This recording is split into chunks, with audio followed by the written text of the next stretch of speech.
Hello বন্ধুরা, শুভ দুপুর। তোমরা কেমন আছো? আশা করছি তোমরা খুবই ভালো আছো। তো বন্ধুরা, দুপুরবেলা আমাদের খাওয়া দাওয়া হয়ে গেছে। আমরা এই গরমের সময় প্রত্যেক দিন খাওয়ার পরে গাছের আম পেড়ে আম কেটে চাট মশলা বানিয়ে খাই। তো এই মুহূর্তে আমি এখন আম ছাড়াচ্ছি। তো এই আমে অনেক রকম মশলা পড়বে যাতে একটু খেতে বেশি বেটার লাগে, দেখতেও ভালো লাগে। তো এই আমটা ছাড়ানোর পরে অনেক রকম মশলা পড়বে। বন্ধুরা, তোমরাও কি এরকমভাবে প্রথমত আমটা গাছ থেকে পেড়ে আনা, আমাদের গাছেরই আম। তারপরে খুব সুন্দরভাবে আমটা ধুতে হয়েছে, না ধুলে ভালো লাগবে না, এতে অনেক নোংরা ছিল। তো এখন ধুয়ে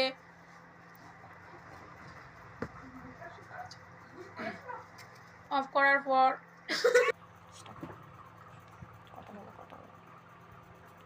বন্ধুরা, খুব সুন্দর করে আমটাকে আমি ধুয়ে নিয়েছি। ধোয়ার পরে এইভাবে কাটছি আমি, ঠিক আছে? তো এরকমভাবে যে যেমনভাবে খেতে চাও সেইভাবে কাটতে পারো। আমার তো এই লম্বা, তোমরা তোমাদের সাইজ মতন কেটে নিও, তোমাদের যেটা সুবিধার মনে হবে। যদি ছোটো ছোটোভাবে খেতে চাও ছোটো ছোটোভাবে কাটবে। তো বন্ধুরা, এই আমটা যে আমি কাটছি, আমার এত লোভ লাগছে কখন আমি এটা কমপ্লিট করব আর কখন খাবো। তো আমরা একা খাবো না, আমাদের অনেক সঙ্গভঙ্গ আছে। তো আমটা আমি এখন একা তৈরি করছি, খাওয়ার বেলা অনেকজন চলে আসবে। তো বন্ধুরা, এইভাবে সুন্দর করে আমটা পরিষ্কার পরিচ্ছন্ন করে ধুয়ে কাটার পরে কি কি মশলা দেবো দেখো বন্ধুরা, কি কি মশলা দিচ্ছি। প্রথম দিচ্ছি পরিমাণ মতন, যেমন আম কাটবে তেমন পরিমাণ মতন বিট লবণ। প্রথমে বিট লবণ দিলাম, তারপরে দিচ্ছি পরিমাণ মতন চিলি ফ্লেক্স,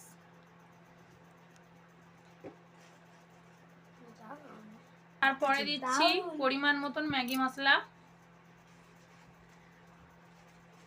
তারপরে দিচ্ছি জিরের গুঁড়ো সামান্যতম পরিমাণ মতন, বেশি দিলে খেতে টেস্ট আসবে না। এবার বন্ধুরা দিচ্ছি অল্প করে ব্ল্যাক পেপার, তারপরে দিচ্ছি সুগার সামান্যতম টেস্ট আসার জন্য। এই সুগারটা কিন্তু বন্ধুরা দিয়ে থাকবে যদি খুব টক আম হয়।